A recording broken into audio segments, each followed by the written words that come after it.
SMK Negeri 1 Tebing Tinggi, satu-satunya sekolah kejuruan negeri yang berada di Kabupaten Kepulauan Meranti, beralamat di Jalan Dorak, Kecamatan Tebing Tinggi, memiliki 6 program keahlian. Jumlah tenaga pendidik 48 orang, jumlah tendik 17 orang. Berdasarkan pengamatan dan rapot mutu sekolah, rendahnya hasil belajar peserta didik disebabkan faktor proses pembelajaran kurang bervariasi, cenderung menggunakan metode konvensional. Untuk mengatasi masalah tersebut, maka dilaksanakan kegiatan sosialisasi kepada guru.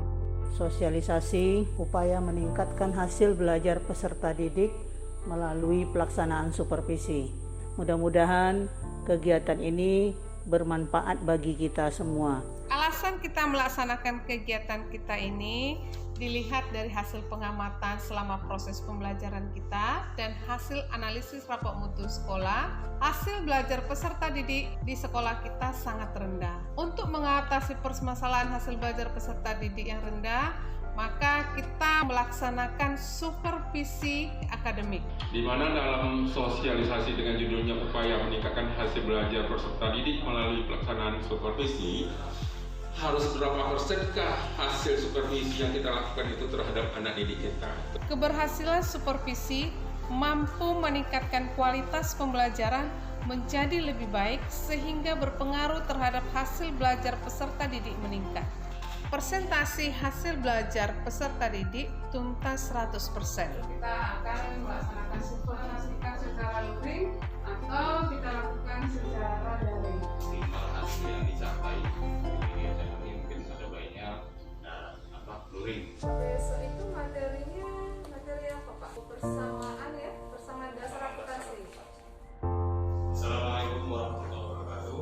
Waalaikumsalam warahmatullahi wabarakatuh. Selamat pagi semuanya. Pagi Pak. Pelaksanaan proses pembelajaran menggunakan model discovery learning, peserta didik menggali informasi dari buku sumber dan internet. Metode pembelajaran diskusi, tiap kelompok mempresentasikan hasil pengamatan. Selama kegiatan diskusi berlangsung, metode tanya jawab masih kurang dilaksanakan.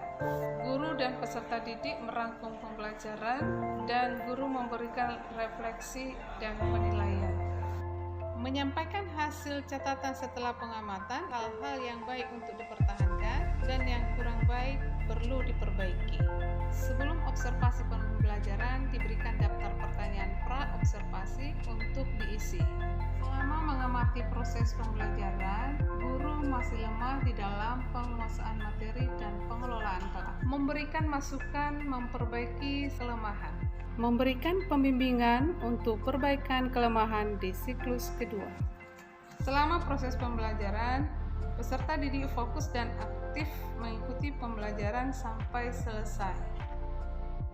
Perbaikan siklus kedua ke siklus ketiga menggunakan metode tanya jawab. Proses pembelajaran dilakukan secara daring di classroom. Peserta didik memberikan satu pertanyaan dan menanggapi pertanyaan setiap siswa di kolom komentar. Saya Amelia Nur Agustin, kelas 11 akuntansi. Pada pembelajaran pertama, saya kurang bisa fokus dalam mengikuti pembelajaran karena metode pembelajaran yang kurang bervariasi. Pada pembelajaran berikutnya, saya bisa lebih nyaman, fokus, serta aktif dalam mengikuti pembelajaran, sehingga saya bisa mengerjakan soal-soal dan tugas dengan baik dan lancar. Terima kasih. Assalamualaikum warahmatullahi wabarakatuh. Selamat pagi. Saya Rosidah SPD, guru SMK Negeri 1 Tebing Tinggi.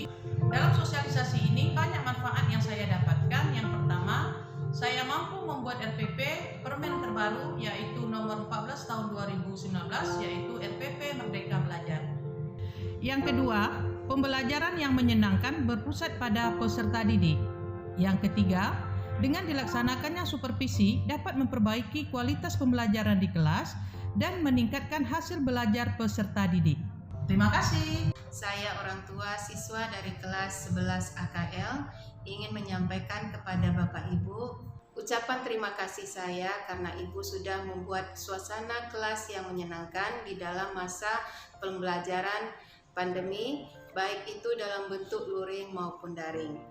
Sehingga anak saya bisa mengerjakan tugas-tugasnya secara menyenangkan.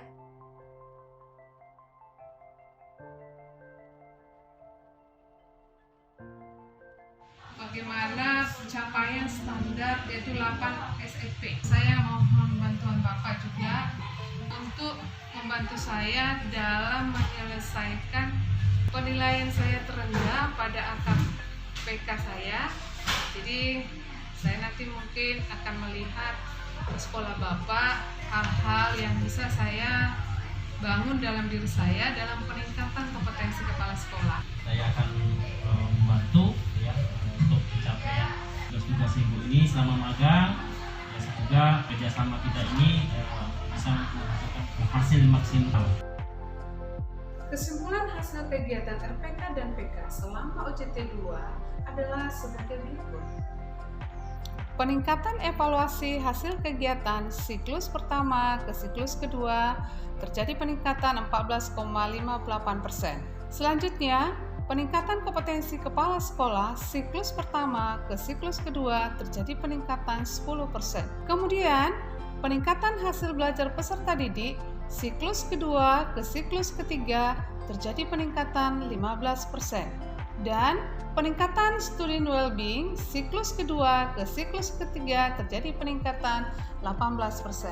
Dan hasil perencanaan dan pelaksanaan supervisi guru pertama dalam tahap perencanaan peningkatan 6,25% dan pelaksanaan peningkatannya 3,85%. Guru kedua di perencanaan terjadi peningkatan 25% dan di tahap pelaksanaan adanya peningkatan 42,30%. Demikianlah kesimpulan hasil kegiatan selama OJT 2. Saya ucapkan terima kasih.